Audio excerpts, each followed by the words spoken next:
मोबाइलियूं करे खणी करे पोइ उस्मान खे शीशा ॾिना त उस्मान जाॻे पियो। उन खे उस्मान जाॻियो, मुंहिंजो नंढिड़ो मोहम्मद उमर उहो बि ॿारु सुम्ही पियो, उहो बि उथियो। उन खां पोइ पंहिंजो उस्मान डड़ियूं कयूं, अबू पिस्टल। शिकारपुर ज़िले के टाउन मदेजी मां के अहम ख़बर ॾींदा हलूं त मदेजी में बदअमनी ते ज़ाब्तो न अची सघियो आहे, घर में धाड़ो लगो है। जी नाज़रीन, अफ़सोसनाक ख़बर के ॾियूं पिया ज़िले शिकारपुर के शहर मदेजी मां, जिते फुर जो वाक़ियो पेश आयो है। मदेजी शहर में बदअमनी ते ज़ाब्तो न अची सघियो है। फुरियूं धाड़ा रोज़ जो मामूल बणिजी वियूं आहिनि। रहवासियुनि जूं निंड्रूं फिटी वियूं आहिनि। पुलिस अघोर निंड सुतल आहे।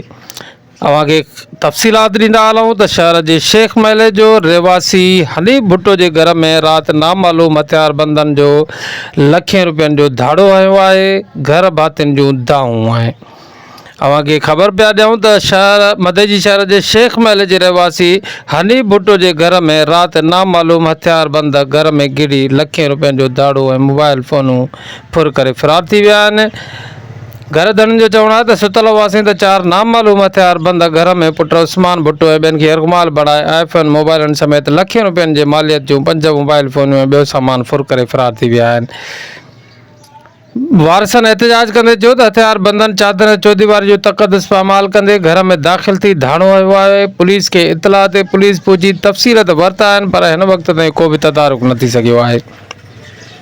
इन्हनि DIG लाड़काणू SSP शिकारपुर समेत बस वारनि खे अपील कई है त घर में लगल धाड़े जो नोटिस वठी सामान वापस कराए ॾिनो वञे। इंतहाई अफ़सोस सां चवणो पवे थो त न सिर्फ़ पुलिस पर मालिक घर धणी जिन जो धाड़ो लगे तो उहे भी सिर्फ़ इहो मुतालबो कनि था त सिर्फ़ सामान वापस थे, पर वीचारा ग़रीब छा कनि। सामान मिले तॾहिं भी वॾी ॻाल्हि आहे। हिन ज़ुल्म जे निज़ाम में त उहो भी कोन थो चोरी थियल, पर चोर जेके आहिनि धाड़ेल फुर उन्हनि खे सज़ाऊं छो नथियूं अचनि।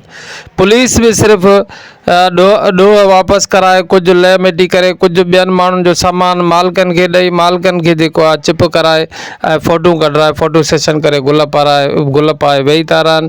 को पुछण वारो कोन्हे, को भी जेको आहे इन पासे ॾे को नोटिस वठण वारो कोन्हे त जेकर चोरी रिकवर थिए थी त आख़िर चोर काॾे था वञनि।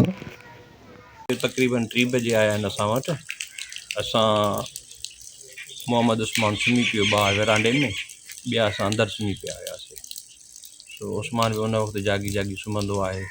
राति मोबाइल नई वठी आयो हिकिड़ी, उहा बि प्लस 4 मोबाइल, हिकु इहा ॿी आईफोन हुई, इन्फिनिक्स वीवो हुई, टेक्नो 5 मोबाइल हुयूं। ऐं उन खां पोइ पंहिंजो इहे आया, उन उस्मान ते कंट्रोल कयूं। पहिरियों अचण सां अची मोबाइलियूं हथी कयूं पियूं अथऊं। मोबाइलियूं करे खणी करे पोइ उस्मान खे शीशा ॾिना त उस्मान जाॻे पियो। उन खे उस्मान जाॻियो, मुंहिंजो नंढिड़ो मोहम्मद उमर उहो बि ॿारु सुम्ही पियो, उहो बि उथियो। उन खां पोइ पंहिंजो उस्मान डड़ियूं कयूं, अबू पिस्टल। मां अंदरां हथियार खणी ॿाहिरि निकितुमि। जीअं ॿाहिरि निकितुमि त पंहिंजो हू भॼण जी कोशिशि में हुया।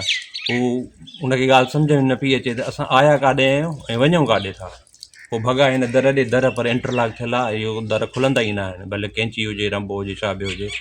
उन खां पोइ साॻो ई मुंहिंजो पुटु नंढिड़ो उमिरि, उहो जीअं जाॻो थी, उनखे ॻाल्हि सम्झ में न पई अचे। पोइ गाॾीअ जे पोयां ॼाॾां उहो लथा चोर ॾाकण बीठी हुई, उन ॾे उस्मान उमिरि भॻो नंढो, त उहो चोर बि पोइ मुंहिंजे पुट खे धिको ॾेई उन ॾाकण तां चढ़ी आया। इहे भरिसां सेफ स्कूल आहे, उन सेफ स्कूल मां मथां आया आहिनि। पहिरियां लही आया मुंहिंजे ॾाकण में, सीमेंट वारीअ में, उतां दरवाज़ा ॾिठो बंदि आहिनि, वरी साॻियो मोटी वठी जेका स्कूल जी ॾाकण आहे उन जे मथां टपी वरी मुंहिंजे कोठनि ते आया। तक़रीबन घणनि लखनि जो दाड़ो हणी विया? तक़रीबन मोबाइलियूं जेके आहिनि त उहो 6 साढे 6 लखनि जूं आहिनि। आईफोन प्रो मैक्स उहा महांगी आहे। उन खां पोइ बाक़ी जेको सामान आहे त उहो असां जाचूं। असां त वधीक पुलिस जीअं आई आहे चोरनि जे गॾु वियासीं, हींअर घर पहुता उन माल पढ़ी, पर ॾिसूं चेक कयूं त बाक़ी घणो सामान नुक़सानु तालिब इहो आहे पुलिस खां ऐं आला अमलदारनि खां त असांखे पंहिंजी चोरी मोटर आहे ॾेई वञे, जेको सामान असांजो खजी वियो उहो सामान वापसि करायो।